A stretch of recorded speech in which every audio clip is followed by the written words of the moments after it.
স্কুলের গাফিলতির প্রতিবাদে এবং প্রধান শিক্ষিকার অপসারণের দাবিতে এসএফআই এর বিক্ষোভ। ক্লাস চলাকালীন এক ছাত্রীর শ্লীলতাহানির ঘটনায় স্কুল কর্তৃপক্ষের গাফিলতির প্রতিবাদে সোমবার জলপাইগুড়িতে বিক্ষোভ দেখালো এসএফআই। প্রধান শিক্ষিকার অপসারণের দাবি তুলে স্কুলের সামনে দাঁড়িয়ে প্রতিবাদ জানায় এসএফআই। ছাত্রছাত্রীদের হাতে পোস্টার দিয়ে সচেতনতার বার্তা পৌঁছে দেওয়া হয়। এই ধরনের ঘটনা ঘটলে যেন তারা তা বাড়িতে জানান। ঘটনার সূত্রপাত শনিবার, যখন অভিযোগ সামনে আসে এক বেসরকারি ইংরেজি মাধ্যম বিদ্যালয়ের অষ্টম শ্রেণীর ছাত্রী ক্লাস চলাকালীন সহপাঠীর দ্বারা শ্লীলতাহানির শিকার হয়। অভিযোগ, ছাত্রী বিষয়টি শ্রেণী শিক্ষিকা ও প্রধান শিক্ষিকাকে জানালেও স্কুল কর্তৃপক্ষ কোনো পদক্ষেপ নেয়নি, বরং পরে ছাত্রীকে অভিযুক্ত ছাত্রের পাশেই বসতে বাধ্য করা হয়, যা তাকে আরও মানসিকভাবে অসুস্থ করে তোলে। পরিবারের তরফে প্রতিবাদ জানানো হলে অভিযোগ স্কুল কর্তৃপক্ষ তাদের বিষয়টি ধামাচাপা দিতে চাপ সৃষ্টি করে। বাধ্য হয়ে পরিবার চাইল্ড ওয়েলফেয়ার কমিটি এবং পুলিশের দ্বারস্থ হয়। পুলিশ অভিযুক্ত ছাত্রকে জুভেনাইল আইন অনুযায়ী হেফাজতে নিয়ে হোমে পাঠায়। সোমবার তাকে জুভেনাইল জাস্টিস বোর্ডে হাজির করা হয়। জেলা চাইল্ড প্রোটেকশন অফিসার সুদীপ ভদ্র জানান, বিদ্যালয়ের তরফে আইন অনুযায়ী সঙ্গে সঙ্গে পুলিশকে জানানো উচিত ছিল, যা করা হয়নি, বরং স্কুল কর্তৃপক্ষ নিজেরাই বিষয়টি মিটমাট করতে চাইছিল, যা আইন বিরুদ্ধ। ইতিমধ্যে গোটা তদন্ত রিপোর্ট ঊর্ধ্বতন কর্তৃপক্ষের কাছে পাঠানো হয়েছে বলে জানিয়েছেন তিনি। বিদ্যালয়ের তরফে কর্মী অঙ্কিত সিংঘি দাবি করেন, দুজনেই নাবালক হওয়ায় স্কুল তাদের ভবিষ্যৎ ভেবে ধাপে ধাপে পদক্ষেপ নিচ্ছে। অভিযুক্ত ছাত্রকে শাসন করা হয়েছে, তার পরিবারকেও সতর্ক করা হয়েছে, এমনকি পুলিশকেও গোটা বিষয় জানানো হয়েছে। তবে এই দাবিকে কার্যত খণ্ডন করে জেলা প্রশাসন জানায়, আইন মেনে যা করা উচিত ছিল তা হয়নি। ঘটনার খবর রবিবার সামনে আসতেই জলপাইগুড়ি জুড়ে তার চর্চার বিষয় হয়ে ওঠে।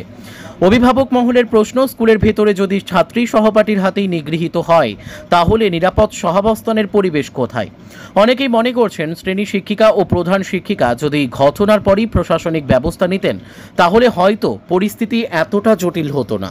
ব্যুরো রিপোর্ট, আমাদের টিভি। তোমাদের কি ছিল? আমরা ভারতের ছাত্র ফেডারেশন জলপাইগুড়ি জেলা কমিটির পক্ষ থেকে হোলি চাইল্ড স্কুলে যে নির্মম ঘটনা ঘটে গিয়েছে, ছাত্রীর সাথে এক পাশবিক অত্যাচার, তার বিরুদ্ধে সেখানে পোস্টারিং এবং বিক্ষোভ কর্মসূচি করেছি। আমরা চাচ্ছি যে সরকারিভাবে কোনো রেগুলেশন লাগু করে স্কুলের যে ঘটনাটি ঘটেছে সেটা সঠিক তদন্ত করে এবং তার যে দোষী রয়েছে তাকে শাস্তি দেওয়া। আমরা চাচ্ছি এই ঘটনার দায়ভার সম্পূর্ণরূপে প্রিন্সিপাল নেই এবং নেওয়ার পর তার পজিশন থেকে তিনি পদত্যাগ করুন। কারণ অভিভাবিকারা চড়া একটা ফিস দিয়ে ছাত্রছাত্রীদের এখানে পড়াচ্ছে, ন্যূনতম শিক্ষাটা যাতে একটা ভালো শিক্ষা পায়, ভালো একটা এডুকেশন কোয়ালিটি পায়, কিন্তু যখন স্কুলে ঘটবে তখন সেটি স্কুলের ভাবমূর্তিও নষ্ট করে এবং জেলার শিক্ষার যে পরিমণ্ডল সেটাকে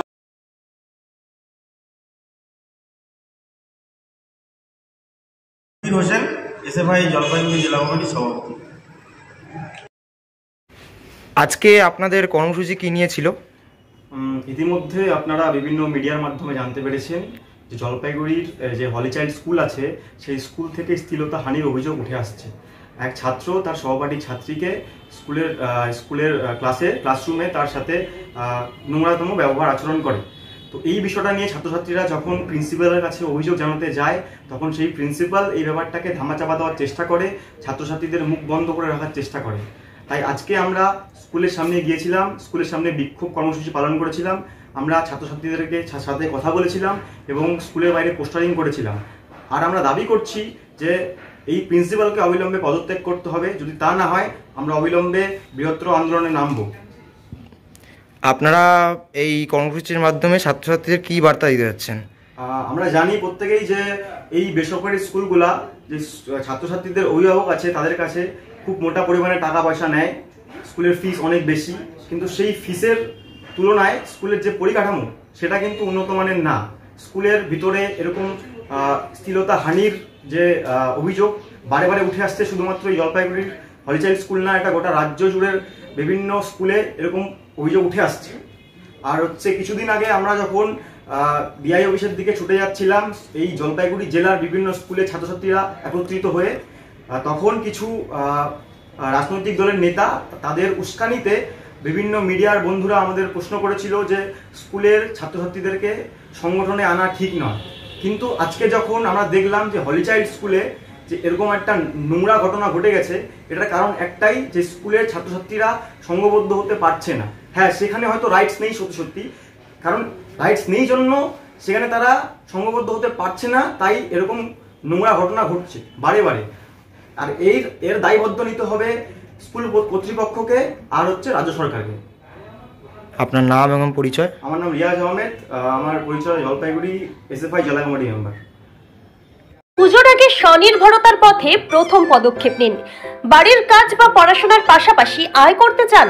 সেলাই শিখে নিজের পায়ে দাঁড়ান। ড্রয়িং সহ কাটিং সেলাই শিখুন সহজ পদ্ধতিতে, অল্প খরচে ও কম সময়ে। আজই ভর্তি হন দীপা সেলাই সেন্টারে। প্রশিক্ষণের শেষে পাবেন সার্টিফিকেট। ঠিকানা ডাউকিমারি রামভোলার মাঠ এবং কালীরহাট বিদ্যালয় পাড়া। যোগাযোগ করুন 7866960719। আর দেরি নয়, আজই শুরু করুন স্বনির্ভরতার নতুন যাত্রা। আমরা আছি আপনার ফোনের অপেক্ষায়।